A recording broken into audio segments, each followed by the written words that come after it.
Brain metastases happen when cancer cells spread from their original site to the brain. Any cancer can spread to the brain, but the most common types that spread are lung, breast, colon, kidney, and melanoma. Brain metastases may form one or more tumours in the brain. As they grow, they put pressure on surrounding brain tissue. This can cause symptoms such as headache, personality changes, confusion, seizures, vision changes, trouble speaking, numbness, weakness, or loss of balance.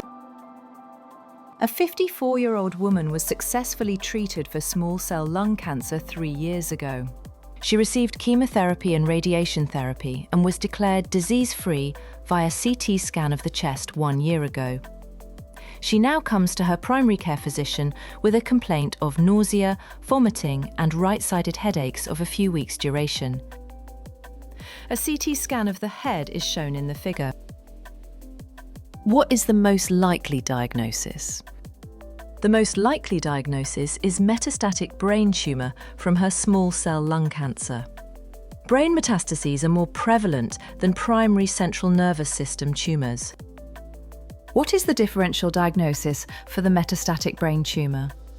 The differential diagnosis includes a primary brain tumour, metastatic tumour from a second primary brain tumour, infection, cerebral infarct, or radiation necrosis. What types of cancer most often metastasize to the brain? The lung, breast, skin, melanoma, kidney, renal cell carcinoma, and gastrointestinal tumours can spread hematogenously to the brain. The mnemonic is lots of bad stuff kills glia. Where are these metastatic lesions usually located in the brain? Brain metastases are most often supratentorial, located at the grey-white matter junction, where the arterial vessels narrow sufficiently for tumour cells to lodge. They are also found at watershed areas, which is the vascular territories situated between two supplying arteries.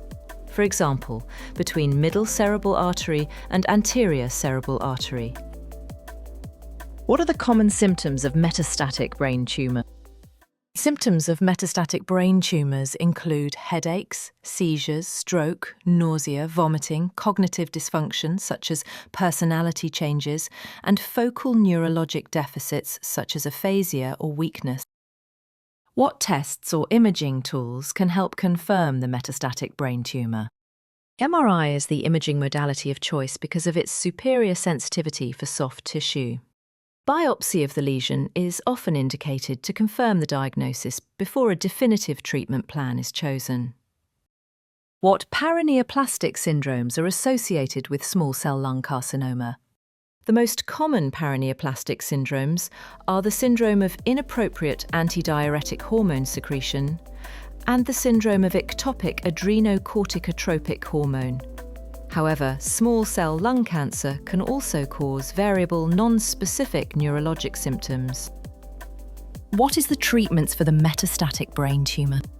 Surgery, radiation therapy, including whole brain radiation and stereotactic radiosurgery, and systemic therapies like chemotherapy, targeted therapy, and immunotherapy are all potential options.